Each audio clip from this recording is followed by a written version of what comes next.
So guys, the new season is now just 1 week away. Let's talk about some players I'll be watching out for.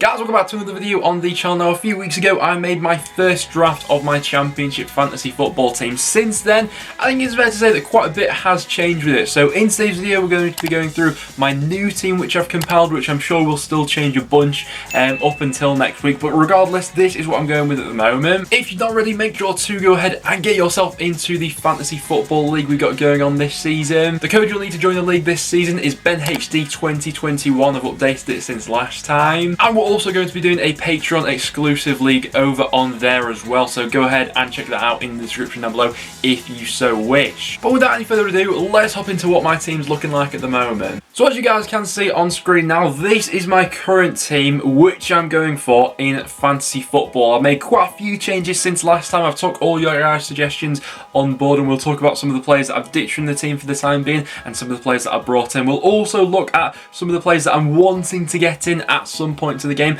Potentially some people who could be a bargain on the game as well. Let me know down below who you think I should be picking and who's in your team as an absolute guarantee this year. Let's start out with the two goalkeepers. If you didn't see the video that we did on the channel yesterday, make sure to go ahead and check that out. Basically, we went through 10 Championship goalkeepers who I'm looking forward to seeing play next season, and I picked out both Sonny Dieng and Joe Lumley in that video. I think they're both coming in fairly reasonably priced. If we look at the price of the other goalkeepers that are available, you know, Bilkowski will cost you 6.5 million, so that's quite a bit of your budget that's going on him. A lot of 6s, a lot of 5.5s as well, and I think that in terms of value for money of the 5 million goalkeepers, Sonny Dieng's got to be right up there. Last season he made 119 saves in the Championship, no goalkeeper made more, so he's going to be kept busy, and for making those saves you pick up bonus points and things like that. I can't help but feel like QPR will be stronger at the back this season as well, perhaps with some of the additions that they made into that back line. So Dieng I'm happy to go with,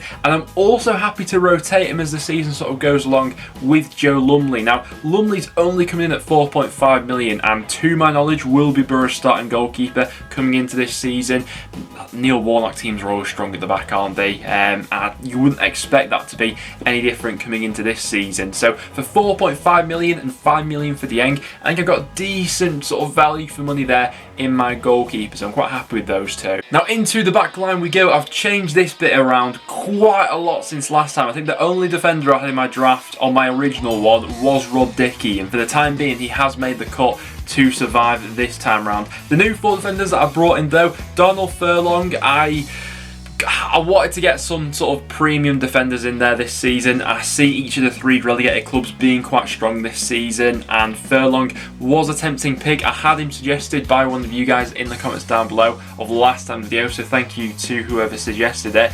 With West Brom likely to go with a wing-back system, Furlong seems like he'll be nailed on for that right wing-back role. I expect West Brom to pick up some clean sheets as the year goes on, and for Furlong to also get some attacking returns as well. Similar sort of thinking with Tete here from Fulham. Now originally I did have Joe Bryan in my team.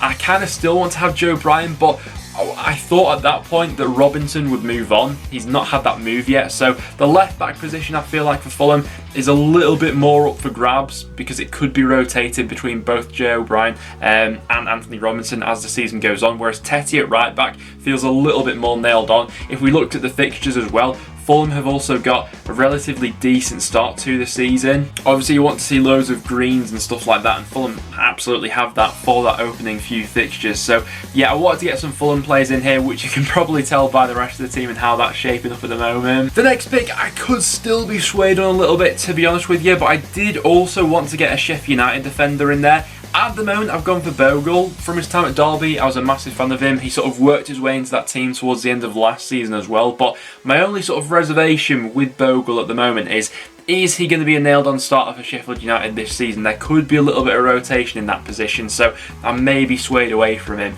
And then the last defender that I've gone for is Andy Hughes of Preston North End. I want to put in on a Sunday, but because he's not featured in any pre-season games for North End as of yet because he's been injured, he may be a bit of a doubt for the start of the season. Sunday obviously has the potential to be getting those attacking returns, but in terms of a defender who's probably going to be nailed on at the start of the season that's coming in at 4.5 million, Andy Hughes is probably that for North End. Only reason I'm putting him in there really is because If we get Daniel Iverson in, I expect we'll keep a couple of clean sheets, and we've also got a decent start to the season on paper. So that's the back line that I'm currently going with at the moment. Last time I had Roberts in there from Swansea, who's the most expensive defender on the game, but as you guys have told me, he will be missing for the start of the season. I think I had Simi Ajayi there last time as well, but I've decided to switch him out for Furlong. So yeah, that's the back line that I'm going for at the moment, and I'm fairly happy with it for the time being. Midfield, I've changed up a little bit since last time. Callum Robinson is still in there for me. I'm hoping that he's going to be a nailed-on starter for West Brom. I still think he's one of their best forward options that they've got in the side. Obviously, he can either play as a striker or off on the left-hand side, which I think makes him useful. Harry Wilson is an interesting one. He's coming in at 9.5 million on the game, so by no means is he cheap, but when we compare him to some of the other sort of like premium midfielders on the game, Pereira and Danjuma are both calling out to me, but Pereira's 11 million and Danjuma's 10 million, so it's a lot easier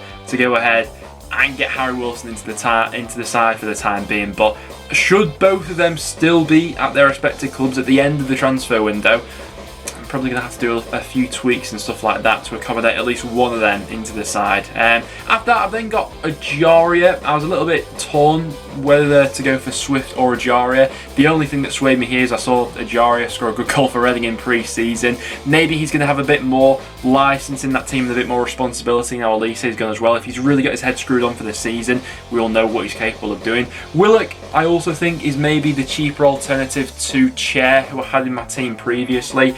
I think a lot of QPR fans are backing Willock to be really good. He finished the season really strongly for them last time, and I think he'll be good for them once again. And then Callum O'Hare as my last pick in midfield, coming in as a cheaper option, only 5 million. Coventry have added to their attacking options so far. You know, Waghorn's come in. If O'Hare's going to be providing service to him, maybe he can pick up a few more assists as the year goes on and things like that. But he's my sort of budget midfielder for the time being, who will probably be on the bench for the most part. And then the strikers, where a lot of the budget has gone in, but I'm still undecided, to be honest with you, about this strike force. Clark Harris I'm quite happy to go with for the time being. Peterborough we expect to be quite expansive and score a few goals next season. Obviously we could all be proved completely wrong with that, and we're still waiting to see if he'll be fully fit and available, I think, for the first game of the season. But if not, I can easily, you know, throw him on the bench and bring in another midfielder. If we go over the other strikers that are coming in at 6 million, I think you're really going to struggle here to find better value than Clark Harris. We've got Puskas, Hogan, Smith, Bradshaw, Emil Rees, Maguire, McGuinness, Gregory. None of these I feel like will outscore Clark Harris going into next season. So I feel like even if he's not 100% ready on the first game week of the season, 6 million is still a no-brainer. After that, I've then got Mitrovic and Kiefer Moore. 11 million and 10 million, so a lot of the budget is being spent on these two at the moment. We'll talk you through sort of a couple of the other options who I am considering at the moment. If we look at the most expensive strikers, Dom Solanke for 11. Don't feel like it's great value for money. He'll score goals, but not to the value of Mitrovic for me personally. Armstrong, his future still a little bit up in the air, and Blackburn I'm a little bit iffy on at this point in time. Joao, not a bad shout, but once again 10 million's pretty pricey. Colin Grant I like, but we'll wait and see what role he's going to be playing for West Brom this season, whether he will be leading the line for them or playing off the left or something like that.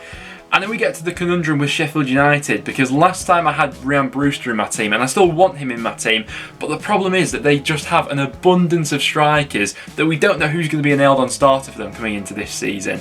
You know, they got McBurney here, McGoldrick, they got Sharp as well, they got Mousset, and they got Brewster. It's just a bit of a mess, really, so I'm going to hold back on picking Brewster until I know fully that he's like a nailed-on starter in that side. Josh Koroma is the other one that I really want, and I'm kind of gutted that he's not been sort of listed as a midfielder. Obviously, he plays like out wide, he does play as a striker every now and again, but I was hoping that he'd be listed as a midfielder because then he'd be much easier to squeeze into the team. But because you only get 3 slots for your strikers, it's a little bit more difficult, isn't it? Of all the other strikers that I'm thinking about at the moment, Charlie Austin for 9 million is also a tempting one, but I've already got 3 QPR players in there, so I won't be getting him in for the time being. But hey, we'll see. You know, Dickey and Bogle places are still very much up for grabs for me in this team. But in terms of how I'm going to be lining it up come game week 1 at the moment, this right here is what I think I'm going to go with for game week 1. So I'm going to go with Seny Dieng over Joe Lumley in net. I think that he's probably got a better chance of getting a clean sheet against Millwall than Lumley has against Fulham. Quite a tough opening fixture there for Borough.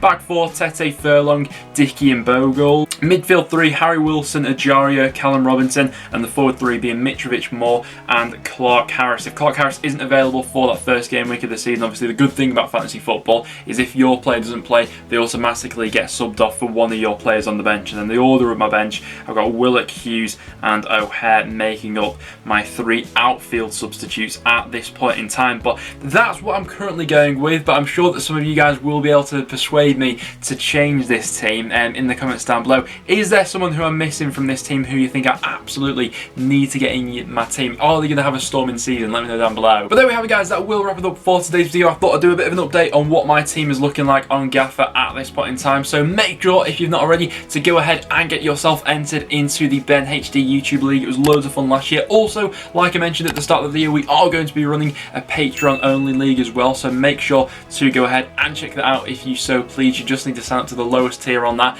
get yourself the code, and you'll be entered into the Ben HD Patreon League, which there will be prizes for come the end of the season, as well as Championship Fantasy Football. We're also going to be running with the Premier League Fantasy Football as well. We've got an exclusive Patreon one going over on there as well, and we're also going to have a main league for the Premier League Fantasy Football game as well, so I'll leave that code in the description down below as well. But apart from that, thank you very much for watching, guys, and I'll see you all in the next one.